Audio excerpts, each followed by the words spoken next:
እዚህ ላይ ነው አሁን አንዳንድ ብዙ ሰዎችም እንግዲህ ችግር እየፈጠሩ ያሉት። እኒ ወሃቢያ እያሉ ስም ይሰጣሉ። ወሃቢያ የሚባሉ ሰዎች ዱዓ አይወዱም፣ ዱዓን ይክዳሉ፣ ዱዓ ይጠላሉ፣ የዱዓ ጠላት ናቸው ይላሉ።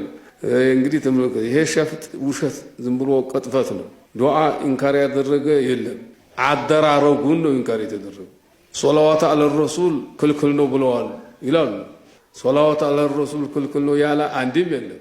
ይሄ ከሆነማ ተስልምና ይወጣሉ። ይሄን የሚል ሰው ለምን ነብያችን አላህ Subhanahu Wa Ta'ala ራሱ ነው ያለው ኢነላሃ ወመላኢከተሁ ዩሰሉና ዐለን ነቢይ ያ አዩሃለዚነ አመኑ ሶሉ ዐለይሂ ወሰሊሙ ተስሊማ ብሏል።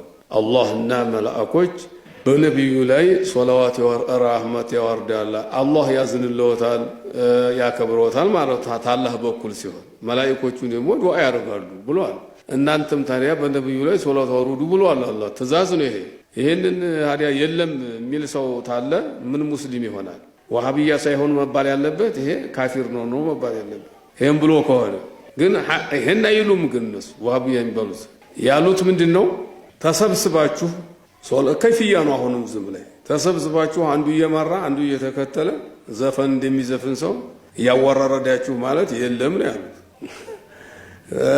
ተንቢሁል አናም የሚባላል አብዱል ጀሊል ይባላል ሙአሊፉ። ያንን ይዛችሁ እየተቀባበላችሁ ማለት እሱ የለም ነው የተባለው። የሚባለው ነው ማለት ሰዎቹ ያላሉትን ማለት ወንጀል ነው።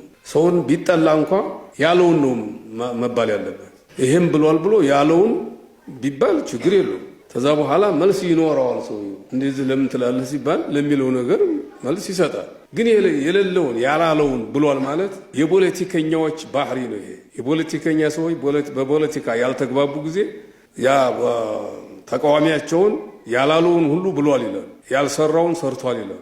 እነሱ የሚፈልጉት ማሸነፍ ብቻ ነው፣ ወይ ማስገደል ነው፣ ወይ ማሳሰር ነው የሚፈልጉትና ነው። ሙስሊም ግን እንዲህ ያለ ባህሪ ሊኖረው አይገባም። ተቃዋሚውን እንደው ተቃዋሚ ቢኖረው ተቃዋሚውን በመልኩ በመንገዱ ነው ተቃዋሚውን መቃወም ያለበት እንጂ በውሸት በቅጥፈት አይደለም። ስለዚህ ቢድዓ ተተባለ ቢድዓ ነው።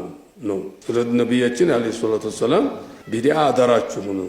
የቢድዓ መድኃኒቱ ታዲያ እክትላፍ በሚመጣ ጊዜ ይህንን ሱና ስትይዙ የአራቶቹን መንገድ በምትይዙም ጊዜ ሰላም ትሆናላችሁ፣ ተችግር ትድናላችሁና ሱናያን ያዙ ነው ያሉት ነብዩ አለይሂ ሰላቱ